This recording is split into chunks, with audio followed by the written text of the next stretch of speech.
Assalamu alaikum. My name is Salima Dhanani, and today I am here to do a live session. This is my first live session, so please bear with me. So, a little introduction about me. I am more into early childhood education and elementary education. I've done my PhD. No, I am actually a candidate of a PhD in early childhood education at the moment, and today's topic is about questioning skills. So I was given this topic so that I was supposed to choose a topic which I'm good at. So I did not do that. I would actually love more to learn about questions because this is one of my weak aspect, and I have always tried making good questions for the kids. So I picked up this topic and now I'm presenting you. I hope you're going to learn at least something. There's something new that you're going to learn today. So let's start. So, by looking at the picture, this is the first question that when a baby is born, it starts crying and crying all the time. And I think that the babies are actually asking, where the hell am I? I was so cozy and comfortable in my mom's womb. So, why am I here? So, when you come into this world, I think this is the question you already have in your mind. You cannot say it, you can express it, right, by crying like this. But I think that is the first question. And from here, the journey begins, right? So you want to explore, you want to learn, you want to know so much about this world, about the relationships, bad things, good things, so much that you come across. So this is the first moment that the questioning talent is already there in you. God already has put in that quality in you that you ask questions. And this is how God is also known by humans, because humans ask questions about God also, right? So I think this is how the questioning journey starts in humans. And if this questioning skill is given opportunity to be practiced, is motivated, is encouraged, then this skill is the skill that you can prosper till the end of your life. But if the opportunity is not given, is not encouraged, you just stop asking questions. You must have seen so many people that never ask questions. Even like everybody in this group is more related to academic field, right? How many kids do you have in your classroom that ask questions? So let's explore more about questioning skills. So next. So what is a question? Why do we ask a question? The very foremost thing is because we want to know about something. We want to gather knowledge about something. That is why we ask a question. We want to explore different things about something. We want to explore maybe a library or a different country, or there's so many things that, like, this earth, planet earth, just the planet, this earth, is there's so much to explore about. You ask questions if you want to clarify something, right? You ask questions if you want the other person to express. Like if there is a fight between husband and wife, they ask questions each other, right? So that they want the other person to express what do they have in their mind and their hearts, right? So you ask questions to express feelings, opinions, issues that you're facing. Then there are questions that always keeps you focused. For example, if you are a master's or a bachelor student, you have to go through research, right? So what do you do first in your research? You have to have a question before you start anything in the research, right? So if you don't have a question, or maybe you just have a topic, your research is going to be very, very vague. Nobody is going to take that research if the research is not focused by giving a question. What is it about? And then, of course, you ask questions to think. If you want to think, you think. Why do you think?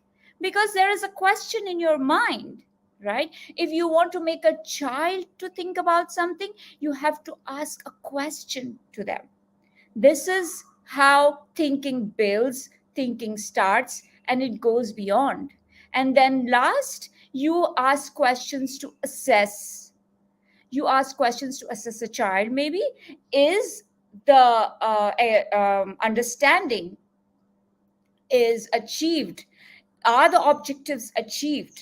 So this is how assessment and the questions gives you the knowledge that, oh, okay, these are the answers, and okay, I now know that my kids have achieved whatever my objective was. Next.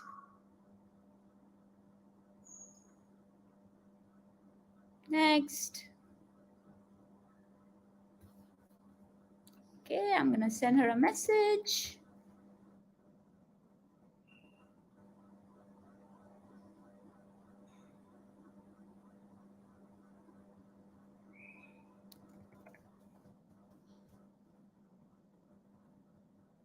Oh, maybe I, because Miss Saima is sharing. Yeah, I cannot see that slide, Miss Saima. Okay, so then let's talk about kinds of questions. We have, if like, I'm very sure that you already know about it, but I just wanted to touch upon it so that, just to get the presentation going. So there are two kinds of questions, very two vague, big group of questions, that is open-ended questions and closed-ended questions. Let's talk about closed-ended questions. So closed-ended questions are questions that has just one word answer. Did you eat your breakfast in the morning? Yes, I did. So there is only yes or no answer to it. What did you eat? Okay, I ate scrambled eggs. So this is just one right answer to it. There is no other answer, right? So closed questions have got one answer, yes or no, or has got yes or no answers, or just one answer. Oh, thank you. I can see the slide now. And just one answer that is a correct answer, right? Because I just ate scrambled eggs. That is a true answer. There is no other answer to it, right? And closed questions are questions that are more factual. When was the Pakistan came into being? 14th August. There's no other answer to it. There are facts only. How old are you? What is your name? Where did you go for shopping? So these are just factual answers. And if you talk about open-ended questions, there comes a wide knowledge that you can include depending on the question. Again, it is related to the opinion. Okay, so I ate scrambled egg because I like eating eggs, because in eggs there's this and there's that, and I have all the opinion about eggs, that why they are good for health. It has got such that much fat and that much protein. So open-ended questions has got all the details about it. If you are reading a story, close-ended question would be name the characters of the story. Who was the main character of the story? Okay, what happened first in the story? So these are all close-ended questions because it has got only one answer to it. But open-ended, oh, why did the character do that? Why did not it does that? So these are open-ended questions where you have to think about, and maybe I have a different opinion about that story, maybe you have a different opinion about that story. I have a very known example about it. If two of us are watching the same movie, maybe I will have a different view about it, saying, oh, I did not like that movie because character did that in the end. But you'll say, oh, I think it was great ending. So we have two different opinions and we have a reason behind it, right? Next.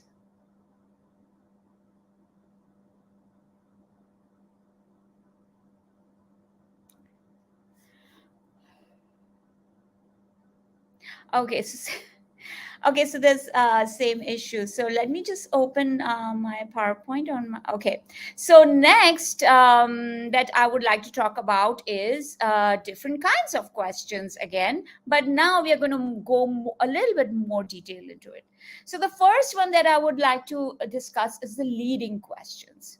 Leading questions, what do you think the name suggests? Anybody? I don't know how many viewers are there, so I don't know.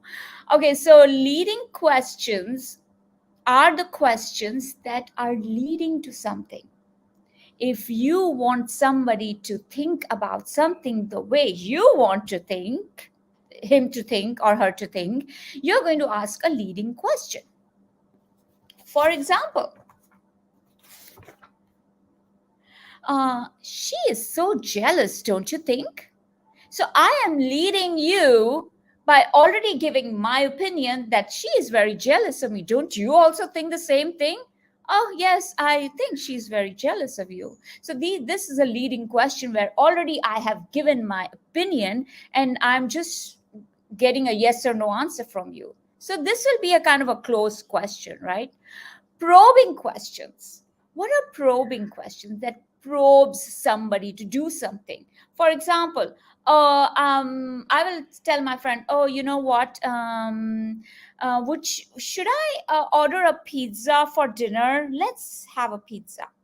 So I've already given my opinion. You know what? I feel like eating pizza. So let's order pizza instead of asking her an opinion. What would you like to eat?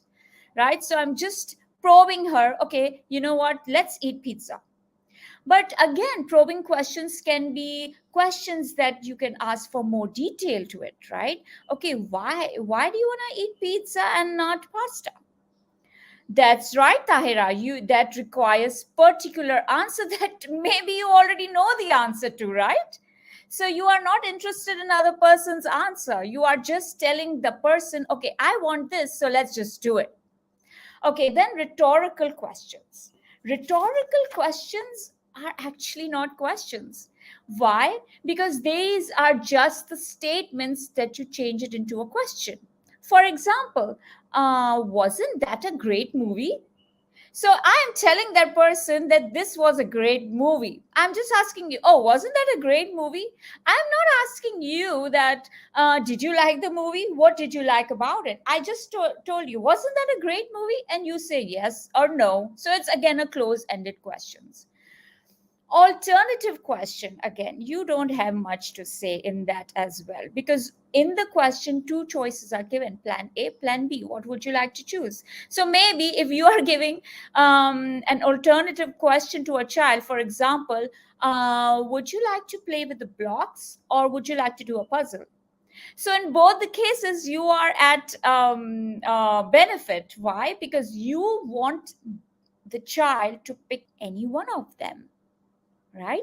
So you give them a choice, they're going to feel great. Oh wow, I can, do whatever I want, think, feeling as well. Plus you are also getting your own thing by giving them a choice.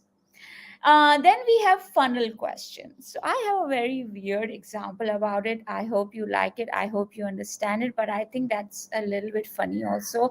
So funnel questions, you must have watched that Indian movie. I don't know about new people here, but of my age, we when I was young, I watched that movie. So when the Amjad Khan asked, I think that was Amjad Khan, कितने आदमी थे, कैसे हट्टे कट्टे थे कि अच्छा तो फिर कितने इसमें से कितनी औरतें थी, कितने मर्द थे, ये तो उन्होंने नहीं पूछा था, लेकिन I am just adding up. So funnel question is the vast amount of knowledge that can be brought down to the specific knowledge that I want to know, right? For example, if a detective asks questions like, how many people were there, just like kitne aadmi the, right? So the person would say, okay, there were like 10 people. Okay, so were there women or men? Oh, so there were 5 women and 5 men. Okay, is there anything that you noticed which was typically same in all of these people? Oh, yes, everybody was wearing a yellow jacket. Oh, okay. So do you hear any, oh sorry, do you remember anything that was, there was a logo of some kind on their jackets? Oh yes, 5 people had some kind of logo which was same. So I'm like, that detective is like asking that person from this event that happened, something happened, and this detective is trying to specifically getting the information that he or she needs, right? So funnel questions are questions that trickles down all the specific answers. Okay, then um, everybody here mostly is academic related, and even if you're not academically related, I mean with schools or colleges or universities, you are in some or the other related to information research. You are doing everything, right? So this is Bloom's taxonomy, and I know that this is like ragra mar marke, like we've been taught Bloom's taxonomy, I know, but since my topic is very much related to it, so I had to, give it, let it be there.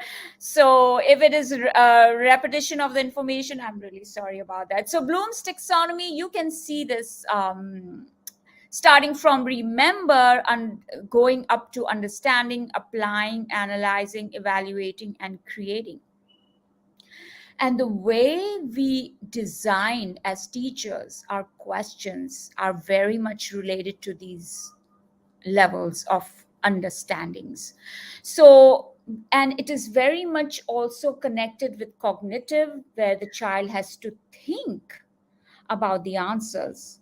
Psychomotor, where the child has to do something hands on. And you will agree definitely with me. I'm very sure that your arms, your legs, your whole body is related to your brain, right? So, whatever you're doing, whatever you are trying to learn with your hands, your brain is learning through that. And the affective domain is also affected by this Bloom's taxonomy. Is that affective is when you are learning something, how do you feel about that? What is your opinion about that? For example, when I was young in school, I was taught history by just memorizing all the dates. I was never given explanation of why and what happened. I was never given an opportunity to discuss. I hate history. I always have hated historical topics, no matter it is related to Pakistan or something else. Why? Because I was not given that feeling, and that feeling could have been there if my teacher used these different levels of understanding. Mine was just stopped at remembering. I wasn't probed questions for my understanding or application or analyzation or evaluation or creation, which is the topmost level anybody can reach. Okay, next. So now we are going to discuss how the questions change according to all these levels. Okay, so the first one was remember, which was level one. Level one is just rote learning, right? It is, maybe if I ask you, okay, what is your name? That is a level one question. I don't need to know about you in order to know your name, right? I just need to know your name, and that's it. Salima, that's it, right? Then if you want to list the names of colors, for example, I'm sorry, I'm giving you these examples of early childhood elementary education related examples because I'm just related to that only. I don't do middle school and high school, so bear with me. So maybe the example I will be very, very childish. So yeah. So and for this I have brought up the story of three bears and Goldilocks and three bears. I hope everybody must have heard. If not, please, I'm just going to give you a gist of it. There were three bears living in a small house in a jungle, in a forest. Mama bear, Papa bear, and baby bear, and Goldilocks parched. So they left some food for themselves to cool down, that when they come back, they will eat.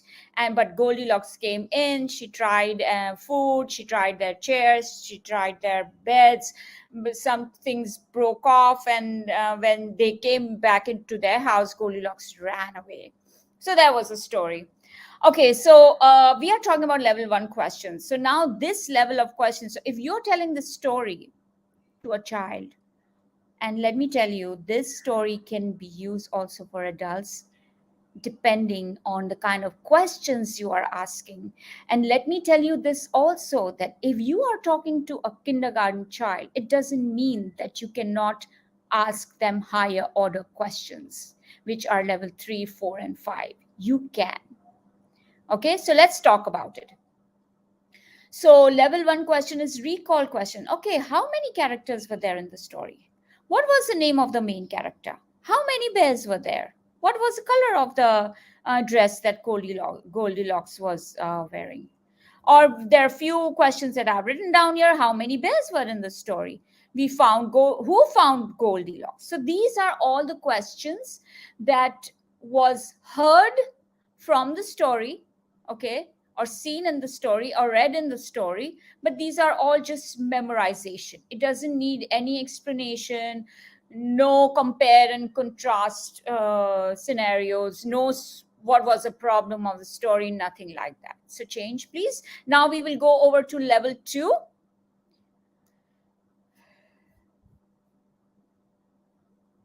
Okay, I'm just going to continue because I think there is some problem, technical problem.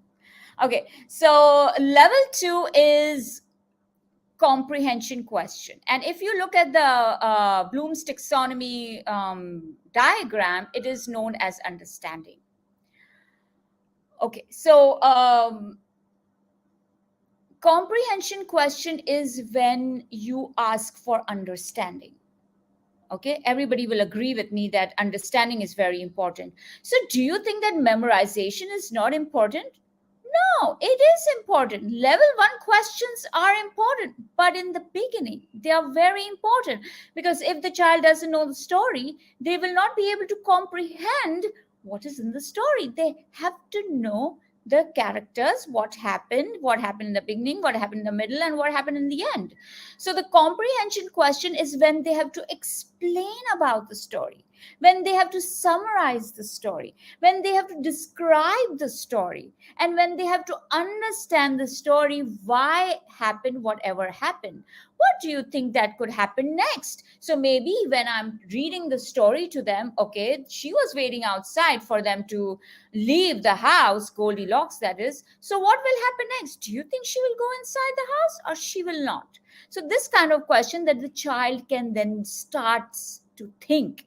In memorization, he wasn't thinking. He was, or she was, just telling you whatever was there in the story. So now here the understanding starts to build up. What was the main idea of the story? Can you distinguish between Goldilocks and Mama Bear? How are they different? How are they same? What differences exist between Papa Bear and Baby Bear?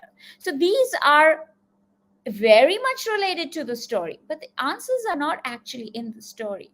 Now they have to start thinking. Let's go to the next slide, which is level 3. So these colors are according to what they have used in the what you call the Bloom's taxonomy diagram. Also here I will also use the same colors.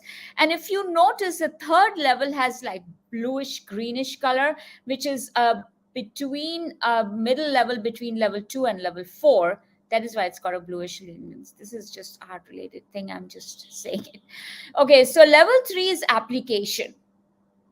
Now the child has to start applying whatever the child has learned from the story.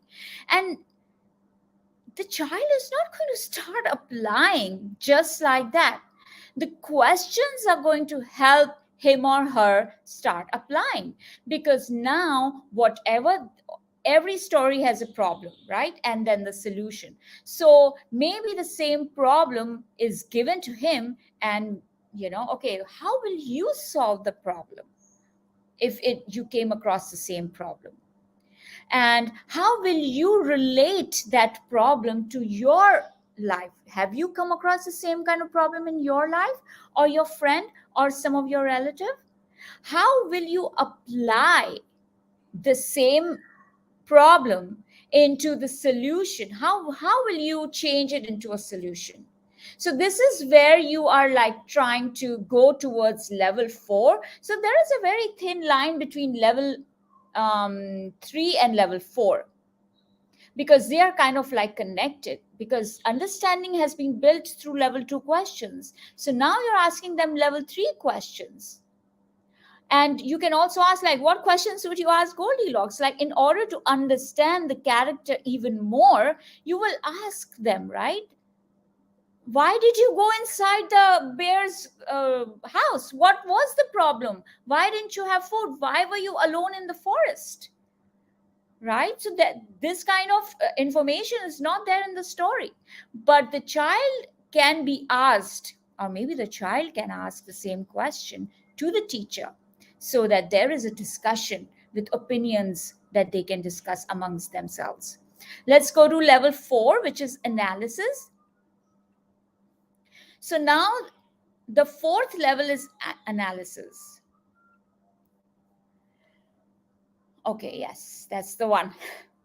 So here now we as a teacher is giving an opportunity to the children to analyze the situation. Now again, analysis and application are very much connected, because during application, during applying themselves the same problem into their real life situation, they are going to analyze the situation as well, right? Because without application, you cannot jump to analysis. You cannot jump to analysis without going through comprehension under level 2, which is understanding, and level 3, which is application.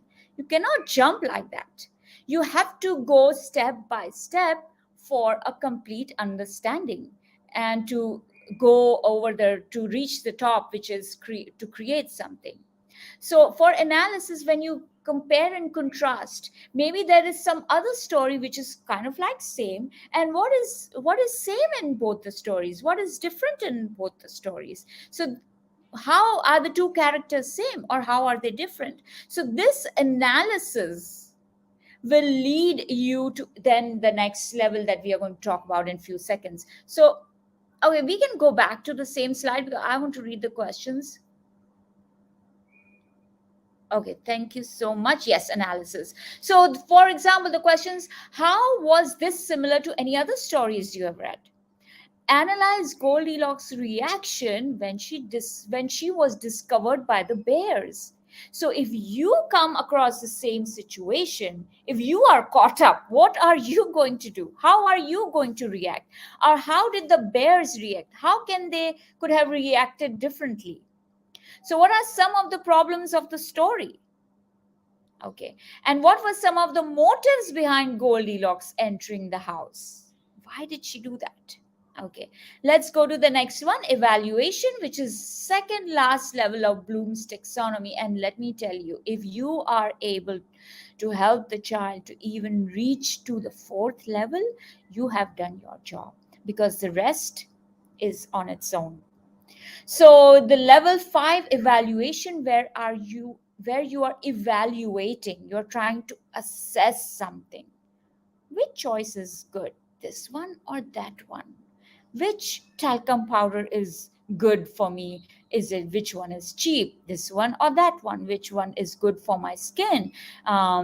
Which with the what is the packing looks like? How much grams of powder in each box is there? So you are analyzing, and now in evaluation you are trying to make a decision, right? So where you have to choose which one is right and which one is wrong, where you judge, where you defend the character.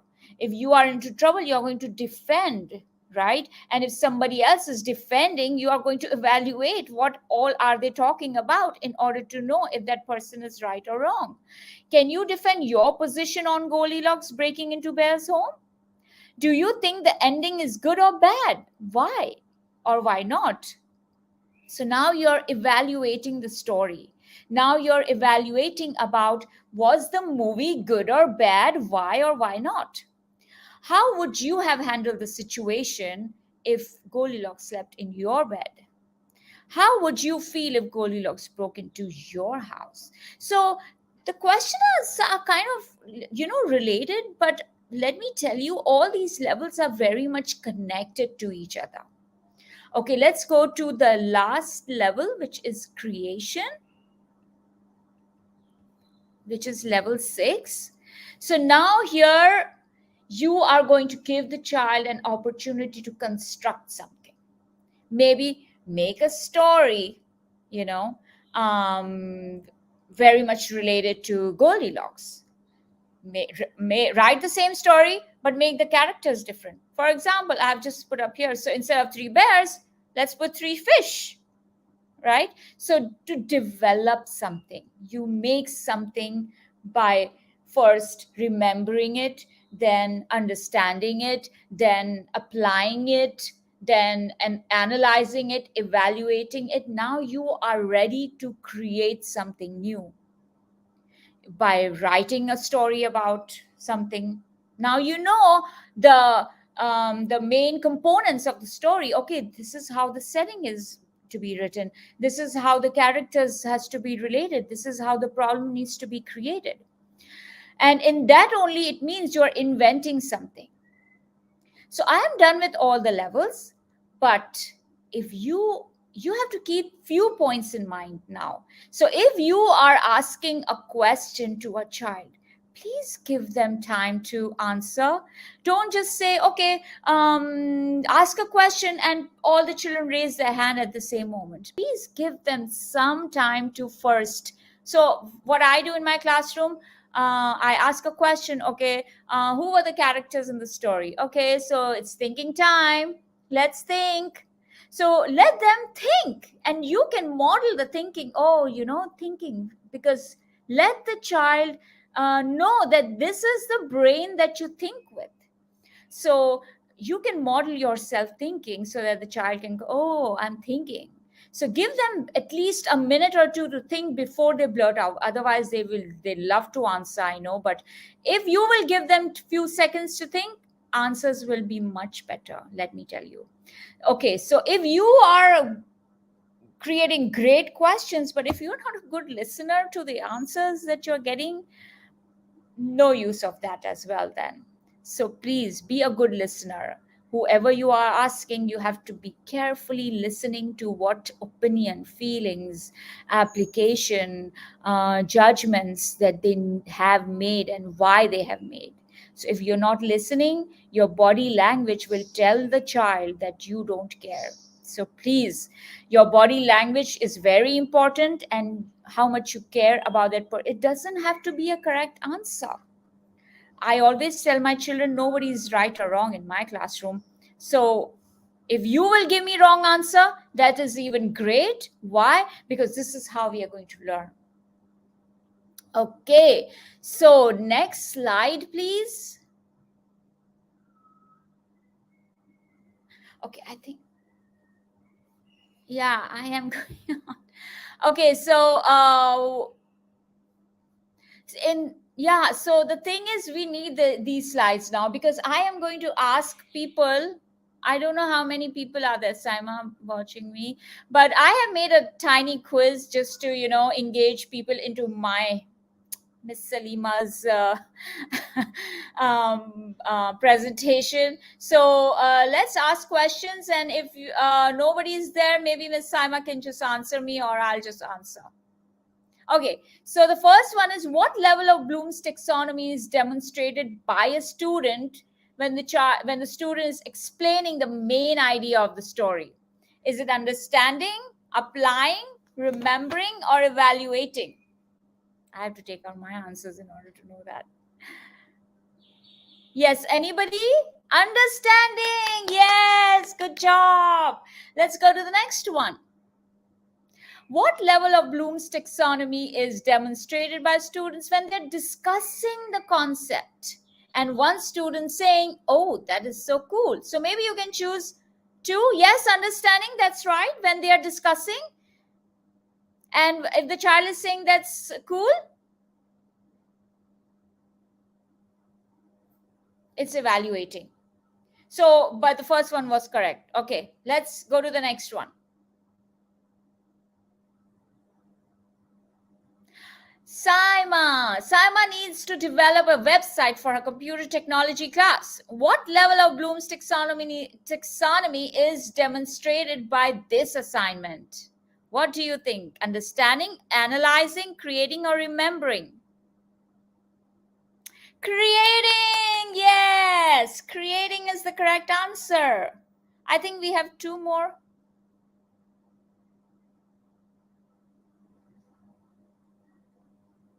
Okay, yes. Do you agree with the actions, Sam? So what is that going to be? Evaluation. That is correct. Oh, so, Saima, you're too cool. Thank you for giving me all the correct answers. I think there's one more. Okay, what questions would you ask Imran Khan in an interview? So that would be what? Understanding, applying, remembering, or evaluating? Evaluating? I will not agree with that. So you evaluate when you will get the answers from him. Yes, applying. So you are applying your knowledge and you are asking, making questions that you're going to ask, and then you will evaluate through his answers. But good job. Okay, one more.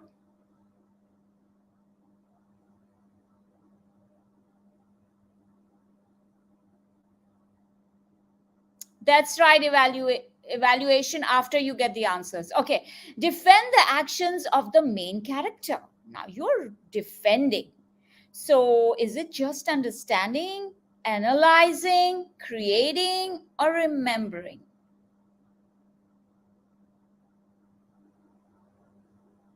Hmm. Anybody? So, in order to defend the actions of the main character, you need to analyze. Yes, that's right. Analysis, that's correct. So, you need to analyze first the character in order to defend the character. So, last slide. You did a great job. Awesome.